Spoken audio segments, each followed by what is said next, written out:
Alright guys, welcome back. GM Light here. Today we're going to be talking about Pet Sematary 2. This is really the first time that I've watched this movie. I kind of half watched it, like drunk at like 3 in the morning at my cousin's bachelor party. I didn't really remember anything about it. So this basically was a fresh watch for me. So let's get into it with the premise. Pet Sematary 2 is about when his mother Renee dies young. Jeff Matthews moves back to his hometown with his father Chase. Jeff grows friendly with Drew Gilbert at school, who tells him about the Indian burial grounds that bring people and animals back to life, which led to the deaths of the Creed family who used to live in town. Desperately missing his mom, Jeff ignores warnings and buries her corpse, only to have her return in a deadly zombie form. After reading that premise, I feel like that's slightly misleading because this movie is just a hodgepodge of just craziness. This is honestly one of the most wild movies I've ever really seen, especially too comparing it to the first movie, which is just so solemn and macabre. It's really bizarre that this movie took a total 180. It's really giving Texas Chainsaw Massacre 2 versus the original, where the same creative team are involved. Mary Lambert directed both the first one and this one, but this movie just goes off the fucking rails. It just takes a wildly different approach to the material than the first movie does, and I gotta say, I had a lot of fun with it, though my first big problem with it is the fact that it kind of is connected to the first movie. Like, as a Pet Sematary sequel, it does not work at all. It has none of the moral complexity, none of the emotional pull that the first movie does. What makes the first movie such a compelling and disturbing tale is completely gone from this movie, and this one goes for just craziness, campiness, cheesiness, and sometimes it tries to pull emotion, but it's just too damn campy for it to really work. Where in the first movie, you had the anchor of just watching this family break down in just such a sad way, and this guy just trying desperately to make his family whole again. This movie is all cheese and silliness, but it is very entertaining cheese and silliness. Taken on its own terms, it's a very entertaining movie, but damn, it's stupid. And it really is the fact that it takes away all that ethical, moral complexity that really was present in that first movie. The fact that it's the same creative team especially boggles my mind. It's just a very silly-ass movie. There's so many odd creative choices. Like, there's a weird-ass scene where Clancy Brown is watching rabbits mate and he's smiling, and it's really fucking weird. The dream sequences where the dog's head is placed on the mom's body, really odd. I don't know what they were thinking with some of this stuff. But speaking of Clancy Brown, he carries this entire movie on his back. If nothing else, he is just goddamn entertaining through this entire thing from top to bottom. He's just relentlessly watchable. Everything he does, every line of delivery, it all works. He does so many weird things. He has so many odd characteristics. And he knows how to play everything in a way where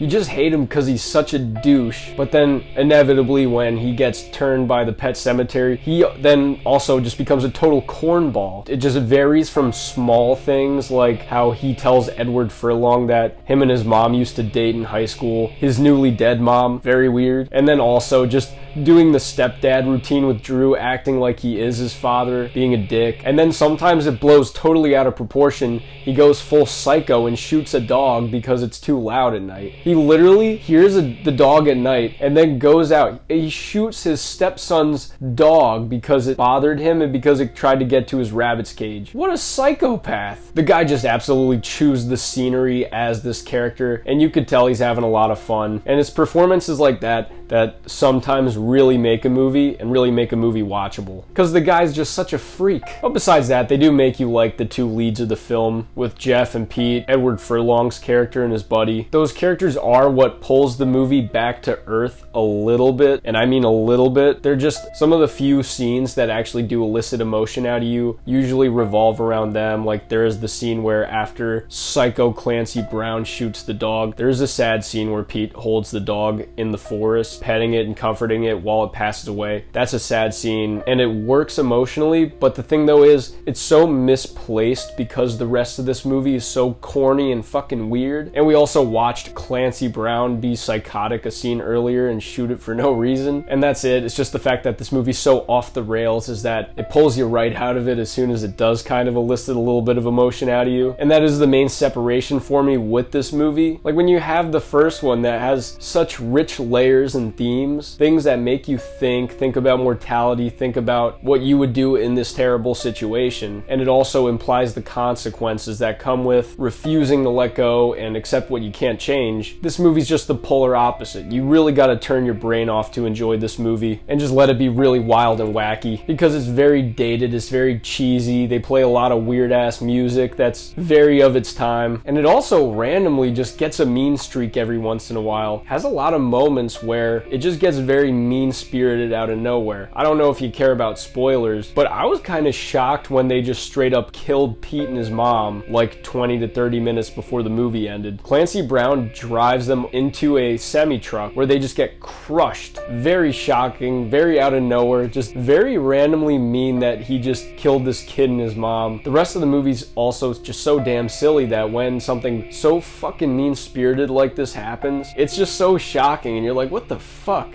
It's also, too, the events that make the plot work are just absolutely ridiculous. There's so many kind of conveniences or things that had to have happened to make this plot work, but since you don't take it seriously to begin with, you don't really care that much. And not that the movie wasn't wild before this, but the last half hour just gets totally crazy for no reason at all. It goes really wild. A lot of the character motivations just kind of totally get thrown out the window, especially Edward Furlong's. He kind of just randomly gets, I don't know if it's evil or what the deal is, but he's working with Clancy Brown for some reason to bring back his mom. The whole thing just gets crazy, and then his dad gets involved and gets in a fight with Clancy Brown. We get that classic Clancy Brown moment when he's fighting him when the house is burning down. Just absolutely hilarious, very cheesy, but that pretty much sums up the movie. It's not a movie you take seriously. It's not one that you take with you or think about on any kind of deeper basis. It's just a lot of fun. I find it incredibly watchable and entertaining. As a follow-up to Pet Sematary, it just completely shits the bed. Nothing about what works about that first movie is present really in this movie, but entertainment value-wise, just totally off the rails. I avoided this movie for many years because I didn't think that there would be anything in it for me. It looked pretty cheesy, it looked like a lackluster sequel, and I just didn't have any interest in watching something like that, especially too because I hold the first movie so dear to me that I didn't think that it would work almost at all for me. But I think just a strange combination of the performances, the plot, just everything about it, the dated nature of it, on a pure schlocky entertainment level, the campiness, the cheesiness, I had so much fun with. My cousin said this is the type of movie that you kind of just watch when you're drunk and you have a great time. It's definitely one of those movies. It is absolutely fucking stupid. You gotta turn your brain off for it, but it's damn entertaining, and I can't not recommend it. So Pet Sematary 2, have you seen this movie before? What are your opinions on it, good or bad? Let me know in the comments section. I'd love to hear. I'm GM Light. Have a good one.